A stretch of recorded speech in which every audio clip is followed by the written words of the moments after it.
autel. Tu lui donnes un nom. Et cet autel-là fonctionnera par rapport au nom que tu lui as donné. Il a dit, l'Éternel est ma bannière.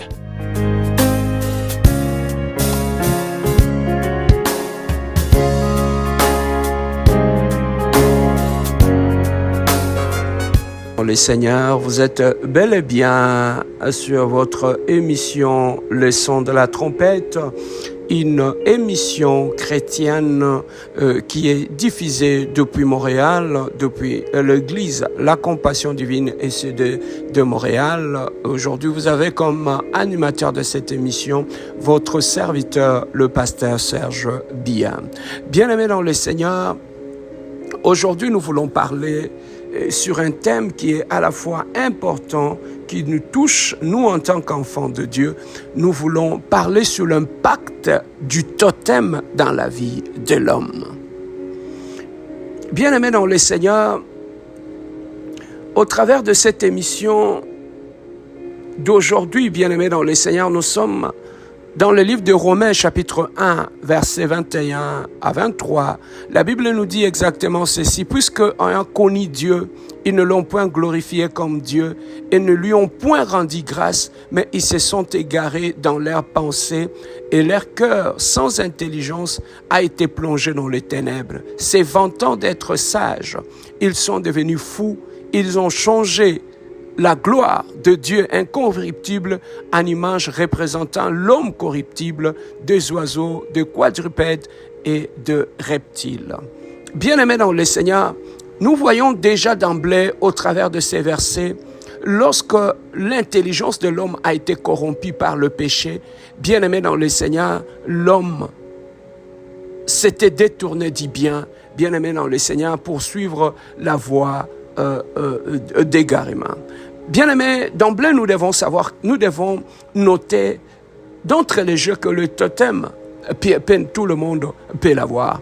Le but, bien-aimés dans le Seigneur, pour lequel nous voulons parler de ces sujets, bien-aimés dans le Seigneur, qui est les totems, il est très important parce que c'est un élément que le diable utilise, bien-aimés dans le Seigneur, pour bloquer beaucoup de gens et détruire beaucoup de vies. D'emblée, un totem, bien aimé, c'est un objet rituel présent dans différentes sociétés traditionnelles dans le monde qui peut servir comme d'emblème d'une nation, d'une tribu, d'une famille, d'un quartier ou d'un village. Bien aimé, chaque nation est représentée par un totem. Par exemple, la France, ils ont les coqs. Par exemple, le Cameroun, le lion. Et la République démocratique du Congo, ils ont les lions. La Russie, ils ont l'ours. La Chine, ils ont le dragon. Bien aimé, dans un second sens, le totem est un élément sacré dans une famille, dans un clan. On ne le mange pas parce qu'il représente, bien aimé dans le Seigneur, toute une famille. Le totem est représenté comme le fondement organisant des alliances. C'est une obligation qui amène les gens à choisir leur conjoint en dehors de leur clan. Comme il y a bien aimé dans le Seigneur, des tribus qui ont des totems. Et dans ces tribus-là, les gens ne peuvent pas se marier. Tout simplement pourquoi? Parce que c'est un problème qui est lié à leur totem. Nous voyons dans Ézéchiel chapitre 8, verset 11, on a vu les enfants d'Israël avaient des images représentant de temps. Tout ce qui prend la place de Dieu dans la vie d'un homme est un objet. Il finira par se comporter par les totems qu'il représente. Un totem, bien aimé dans le Seigneur, est un fétiche lié à un peuple donné. Derrière ce fétiche se cache un esprit, un démon. Le totem était tant autre bien-aimé sous forme animale. Vous verrez des gens se donner des noms de jaguars, se donner des noms par exemple de reptiles, se donner des noms de serpents, de black mamba, se donner plusieurs noms. Pour comprendre la notion de totem, nous devons d'abord comprendre la notion de l'incarnation et des dédouanements. L'incarnation n'est pas le fait de donner une valeur existante à une valeur abstraite. c'est tout simplement passer volontairement d'une existence spirituelle à une existence physique dans le but d'accomplir un plan physique ou une tâche physique. Par exemple, dans le livre de Jean, chapitre 1, verset 14, nous voyons l'exemple de Jésus lui-même qui a décidé de devenir chair pour sauver l'humanité. L'incarnation du Christ dans la chair est un acte volontaire. Rien à voir avec la réincarnation. La réincarnation est totalement satanique.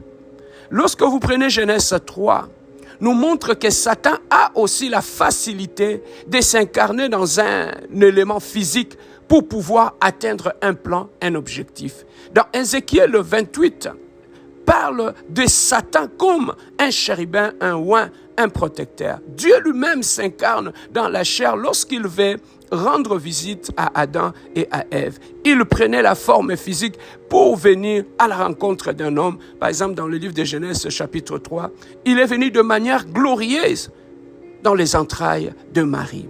Genèse 16, versets 5 à 9, l'ange posera la question à Agar.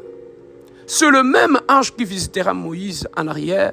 Dieu s'incarnait aussi sous forme d'un ange, par exemple, dans Matthieu chapitre 28, verset 1 et verset 16. 2 Corinthiens 11, 14 déclare que le diable prend la forme d'un ange pour détruire l'humanité. Même le diable peut s'incarner sous forme physique. La deuxième notion est celle de dédoublement. C'est une forme d'incarnation qui consiste à être multiple.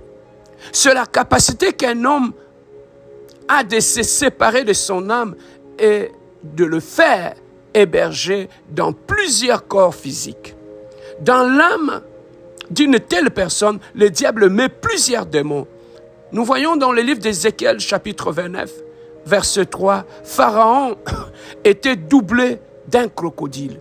Il y avait dans la distinction entre ces deux entités, homme et grand crocodile. Et son pouvoir émanait au milieu de ces totems. Aujourd'hui, les hommes en quête de prospérité utilisent aussi des totems. Une personne peut avoir un totem sans le savoir. Beaucoup ont reçu des totems, ce part de leur héritage. On sentira que nous sommes dédoublés lorsque tu sens que quelque chose à l'intérieur de toi te pousse à faire ce que tu ne veux pas. Exode chapitre 7, verset 12 nous parle des 10 plaies. Les eaux du Nil qui s'est transformé en sang. Le Nil était déjà en lui-même une divinité. Et cette dernière avait un nom qu'on appelait Kenoun. Apis qui était l'esprit du Nil, responsable des inondations. En humiliant les eaux du Nil, Dieu s'attaquait au totem qui s'y trouvait dans ces fleuves, qui était le fleuve Nil. Nous voyons aussi l'exemple de grenouilles dans Exode chapitre 7, versets 26 à 29. Et Ked, déesse de grenouilles, était représentée par une tête de grenouille et un corps de femme. Les grenouilles étaient considérées comme sacrées parce qu'elles vivaient dans le monde des eaux. Le pou dans Exode 8, chapitre 12 à 15, le pou était un dieu, Gayet. Le mouche dans l'Exode 8, 16, 19, à cause de mouches, le prêtre égyptien ne pouvait plus louer leur dieu qui était Kepler, Dieu qui poussait le soleil dans les ciels. Nous voyons aussi, par exemple, dans Exode 9, 1 à 4, la mort de bétail. Cette plaie engendra un énorme désastre économique en Égypte, bien aimé, pendant ce temps-là. En Égypte, le taureau était une divinité majeure. Dans Exode 9, 8 à 11, nous voyons aussi le cas de Ilser, que Dieu avait libéré au milieu de ses peuples égyptiens. Dans Exode 9, 22 à 25, nous voyons les grêles et devait briser les arbres et toutes les forêts qui étaient là. Dans Exode 10, 12 à 15, nous voyons les sauterelles qui couvrirent, bien aimé, toute la surface et qui ont détruit tout ce qu'il y avait comme bétail et comme vergeture pendant cette époque-là. Et enfin, nous voyons aussi la mort de premier-né dans Exode 11, 4 à 6. Dieu considérait Israël comme son premier-né et avait averti l'Égypte de laisser aller adorer pendant 3 jours. Mais ici, le Seigneur s'attaquait à la déesse de la protection. Donc, Pharaon était la dernière divinité en Égypte qui fut aussi attaquée par Moïse. Nous voulons voir l'initiation au totem. Ici, l'âme de l'initié entre en contact avec la personne qui possède ces totems. Dans cet instant, la personne possède une double entité. Une personne peut avoir plusieurs totems, mais le totem principal domine les autres. Sa vie peut être attaquée jusqu'à la mort du totem principal. Un clan totémique représente la première phrase de leur organisation clanique. La plupart des contacts que nous avons avec nos totems, c'est au travers de nos rêves. Chaque divinité devient grand de la part de l'adoration qu'il reçoit. Et si cette adoration n'est pas faite, elle vous attaque. Les totems se greffent généralement à votre cordon ombilical, plancetta, pour pouvoir aller de génération en génération. Le totem est une réalité spirituelle. Celui qui possède ce totem peut mourir. Sa réalité spirituelle cherchera une autre entité spirituelle pour bien-aimer dans le Seigneur, afin de le posséder. Même bien-aimés dans le Seigneur, lorsque nous allons dans la Bible, nous voyons, par exemple, dans la famille de Laban. Dans Genèse 29, verset 26, Laban dit à son gendre, cela ne fait pas chez nous de donner le plus jeune avant l'aîné. Bien-aimés dans le Seigneur, nous voyons dans cette famille, il y avait des lois. Il y avait des lois, bien-aimés dans le Seigneur, que personne ne pouvait dépasser, bien-aimés dans le Seigneur. Comme le cas de Jacob, qui s'était trouvé dans ces cas-là où il fallait donner la petite avant la vieille, la plus vieille. Bien-aimé, lui, Jacob, qui devait épouser Rachel, se retrouve avec Léa comme femme. Il va se plaindre et la réponse qu'il reçoit, et cela ne se fait pas chez nous. Le totem d'une autre famille a affecté la famille de Jacob. Il y a de ceux qui naissent dans une famille qui leur impose déjà un totem. Rachel aimait déjà Jacob, mais elle a dit laissez sa sœur partir car la famille est dirigée par quelque chose qu'elle n'a jamais choisi ni voulu. Je ne sais pas quel est le totem qui dirige votre vie, votre famille, vos études. Mais bien aimé dans le Seigneur, sachez que Jésus-Christ est allé à la croix.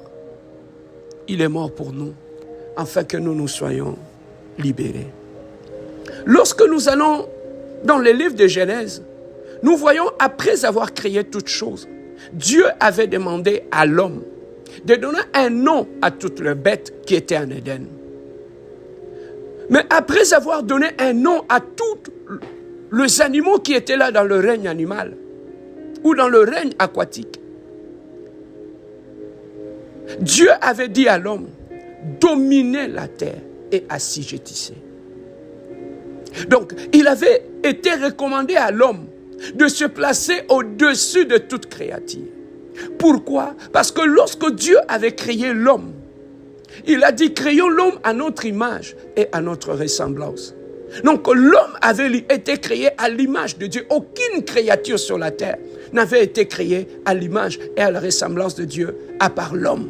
Voilà pourquoi l'homme devait avoir la domination sur toute la créature, que ce soit animal ou autre chose.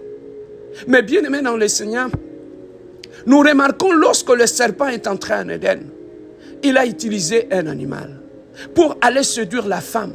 Il avait utilisé l'animal le plus rusé, le serpent.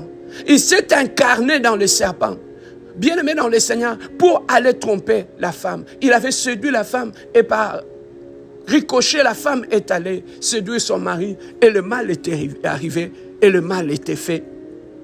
La condamnation était là, l'homme et la femme ont été chassés de l'Éden et le serpent avait été maudit et le sol avait été, bien-aimé dans le Seigneur, maudit.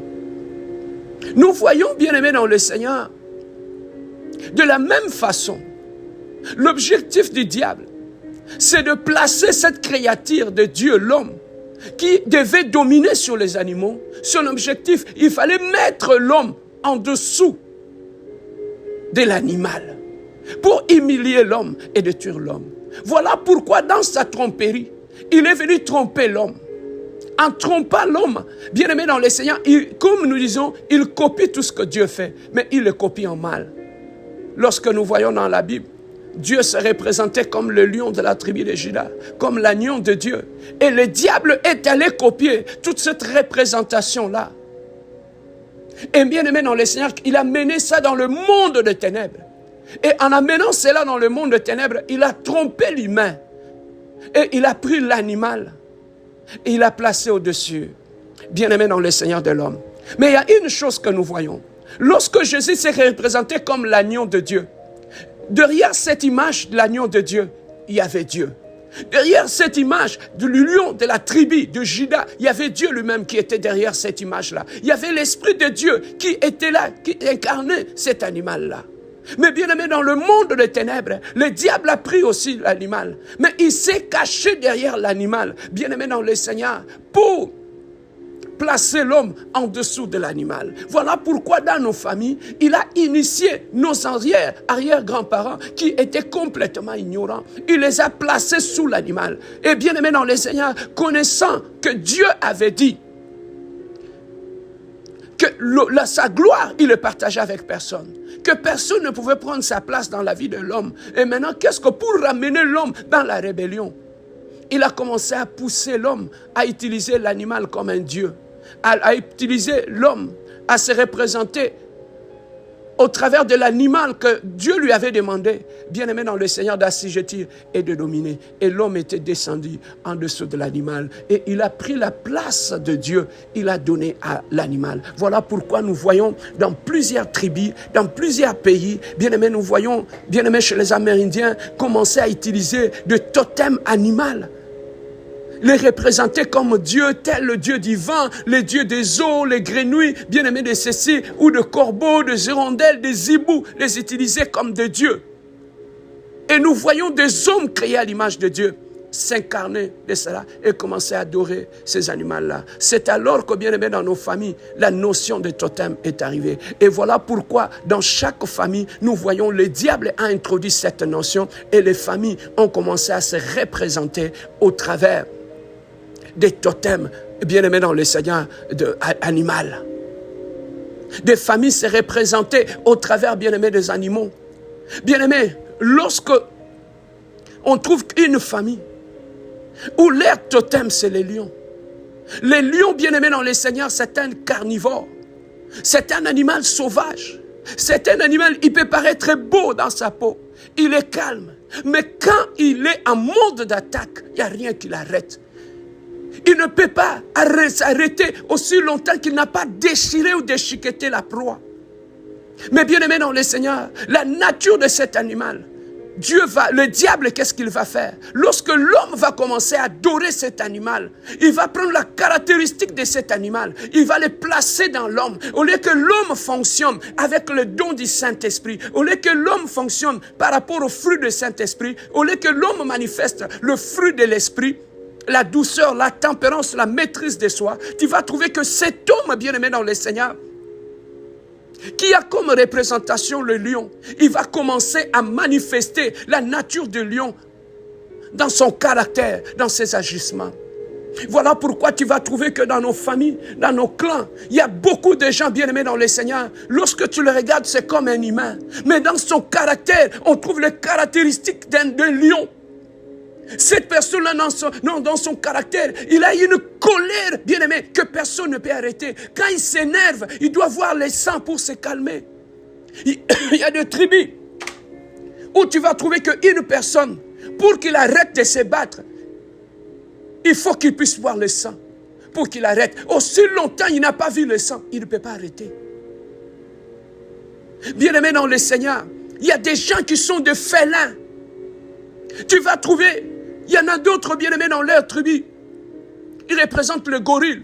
Ce sont des gens qui aiment se battre. Ce sont des gens qui sont instables. Ce sont des gens qui peuvent aller d'un point à l'autre. Ils peuvent être dans une relation et sauter dans une autre relation. Il y a une sorte d'instabilité dans sa vie. Pourquoi? Parce que la famille d'où tu viens, il y a un totem. Et tout ce que ce totem-là représente comme caractéristique, on peut le trouver dans ta vie parce que tu as hérité de ce totem-là. Oui, bien-aimé, tu peux hériter d'un totem. Voilà pourquoi tu vas trouver que ce problème de totem, bien-aimé dans le Seigneur, qui contrôle nos vies, lorsque tu vas dans le mariage, l'homme dans son clan, leur totem c'est le lion. Et tu vas trouver que la femme dans leur tribu, leur totem c'est le crocodile. Bien-aimé dans le Seigneur, tu vas trouver que cet homme et cette femme, quand bien même ils s'aiment, mais dans la même maison, donnez-les quelque temps. Ils vont manifester, l'un va manifester la nature du lion, l'autre va manifester la nature du crocodile. Et tu t'imagines, bien-aimé dans le Seigneur, ces deux animaux, ce sont des animaux, bien-aimés dans le Seigneur, qui sont sauvages, qui détruisent, qui aiment le sang.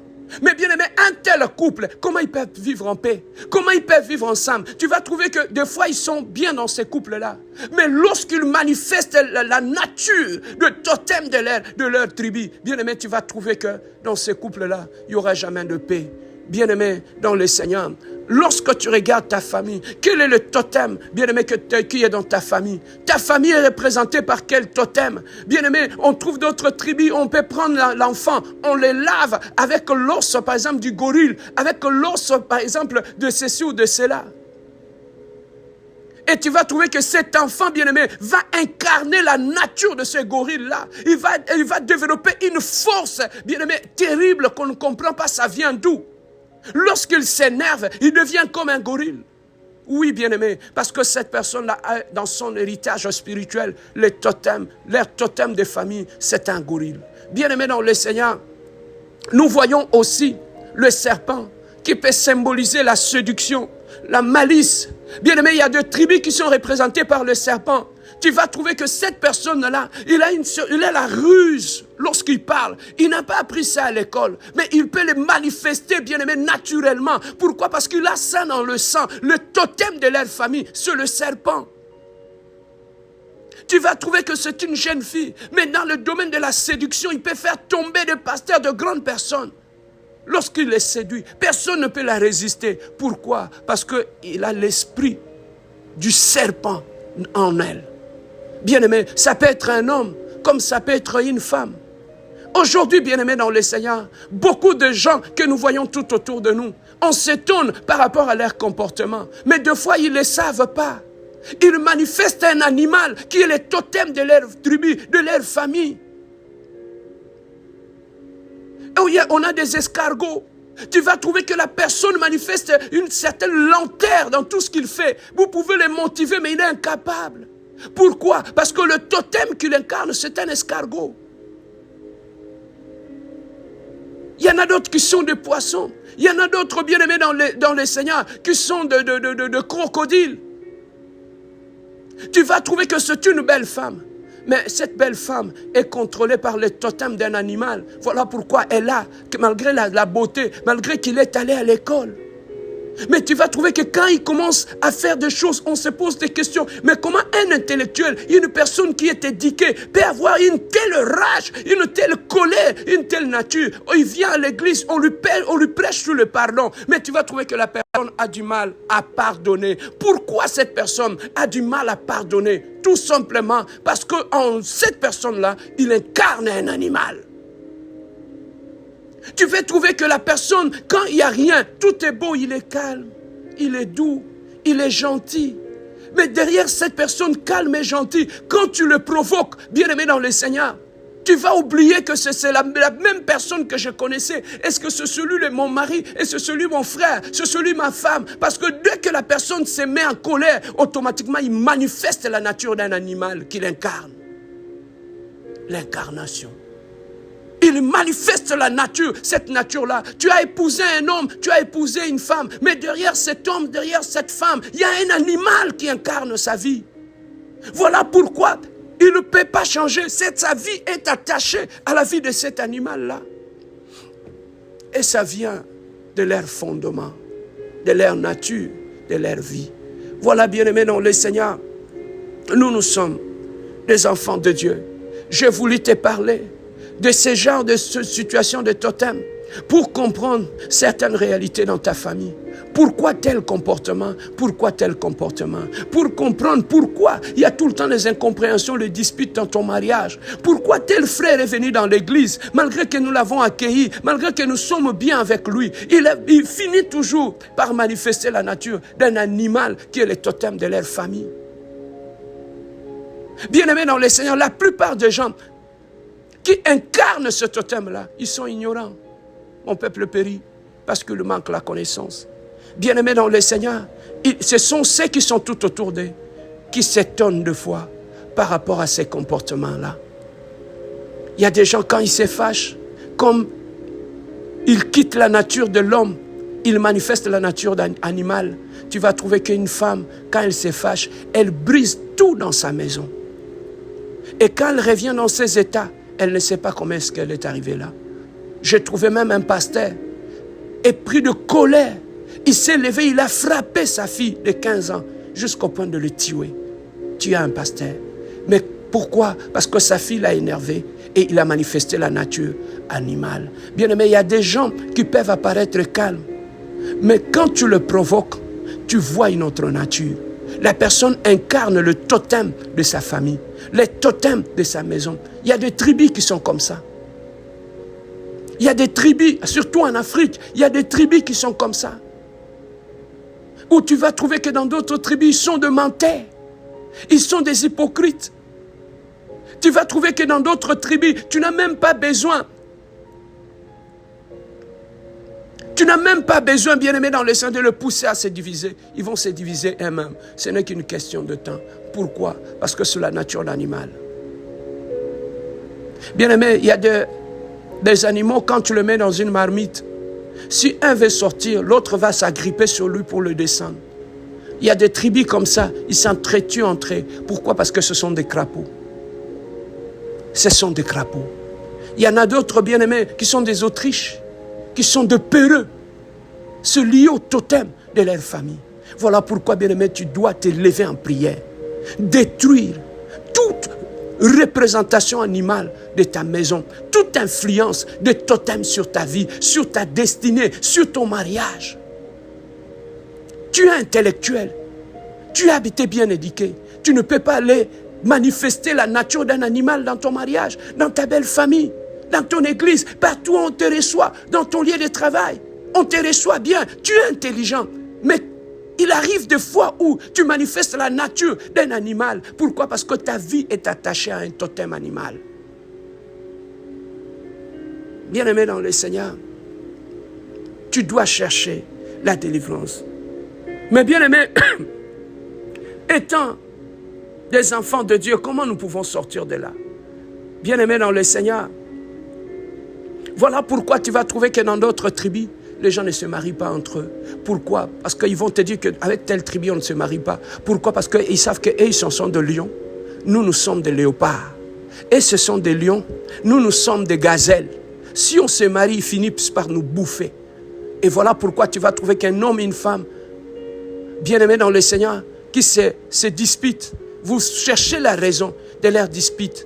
Dans la famille ou dans le couple, vous ne trouvez pas. Pourquoi? Parce que c'est le côté animal de leur vie qui est en train de se déchirer. Bien-aimés, en Christ, nous avons le pouvoir de nous séparer de quelconque totem.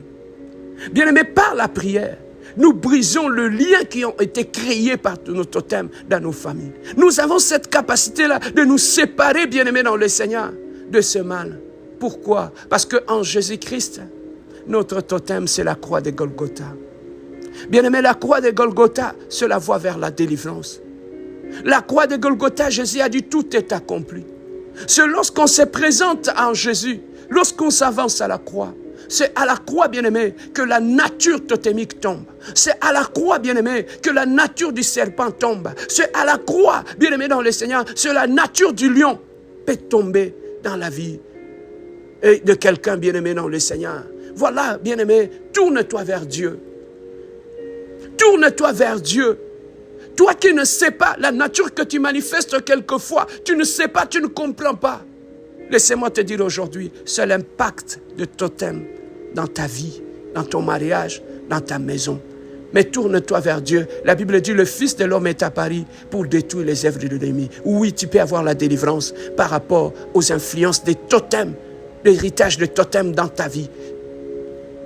Tu peux te tourner vers Dieu, te repentir, chercher une bonne église et aller demander qu'on puisse te séparer de l'influence de ces totems qui est incarné dans votre famille. Que Dieu vous bénisse. C'était votre serviteur, le pasteur Serge Biya, le pasteur leader de l'église La Compassion Divine ECD de Montréal. Que Dieu vous bénisse.